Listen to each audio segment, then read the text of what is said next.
এই দিদি, কি হয়েছে? মাশরুম বানাবি এই গরমে? হ্যাঁ তো প্লিজ বানা না। ঠিক আছে। বোনের হঠাৎই মাশরুম খেতে ইচ্ছা করছিল, তো সেই জন্য মাশরুম বানাচ্ছি।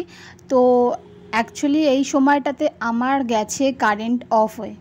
তো যখনই আমি এই প্যাকেটটাকে আমি ফ্রিজ থেকে বার করে রেডি করব বলে সমস্ত কিছু প্রিপারেশন করছি, হঠাৎ আমার কারেন্ট অফ হয়ে যায়, যার জন্য আমি এক হাতে ফোনের ফ্ল্যাশ লাইটটা অন করে এক হাত দিয়ে কাটছি, আর বারবার সেই জন্য বক্সটা খালি ঘুরে যাচ্ছে। আমার খুবই প্রবলেম হচ্ছিল, আর কাছে আমার তখন বোন ছিল না যে ওকে বলবো একটু যে আমার ফোনটা ধরতে।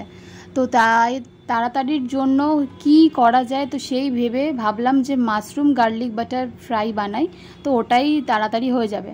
আর আমার বাড়িতে আমার বোন আর আমি ছাড়া মাশরুম খুব একটা কেউ পছন্দ করে না। তো আজ শুধুমাত্র আমি বোনের জন্যই মাশরুমটা বানাচ্ছি, বিকজ আমার খাওয়ার মুড ছিল না, তো ওই জন্য আমি অল্প করেই ওর জন্যই শুধুমাত্র বানাচ্ছি।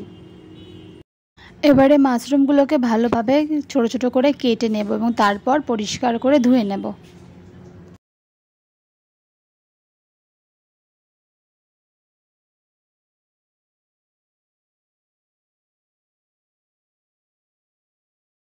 মাশরুমগুলো আমার পুরোপুরি কেটে কুচিয়ে নেওয়া কমপ্লিট।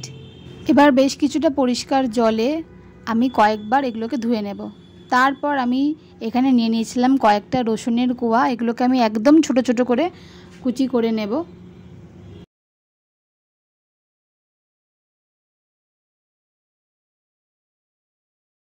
এই সময় না খুবই প্রবলেম হচ্ছিলো, কারণ যেহেতু কারেন্ট চলে গেছিলো না, ফোনের ফ্ল্যাশ জেলে যেভাবে যতটুকু পেরেছি আমি করেছি, কারণ অন্ধকারের মধ্যে আমার খুব অসুবিধা হচ্ছিল। আর পুরো যতক্ষণ আমি রান্নাটা করেছি ওই পুরো টাইমটুকু একদমই কারেন্ট ছিল না। যখন আমি বোনকে দিতে গেছিলাম খাবারটা, ঠিক ওই সময়টার কারেন্টটা আসে।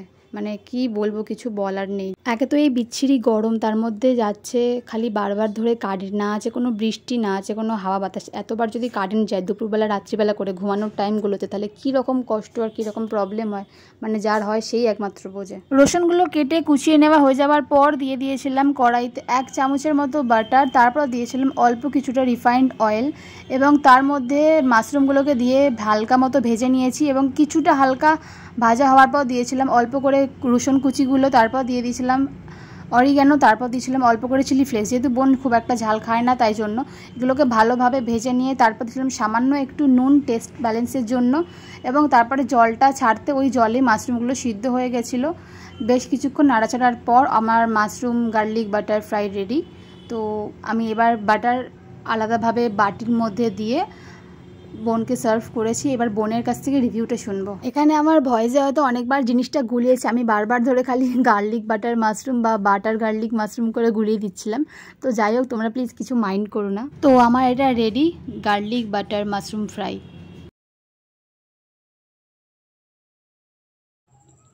এনে তোর বাটার গার্লিক মাশরুম ফ্রাই কেমন হয়েছে? ভালো।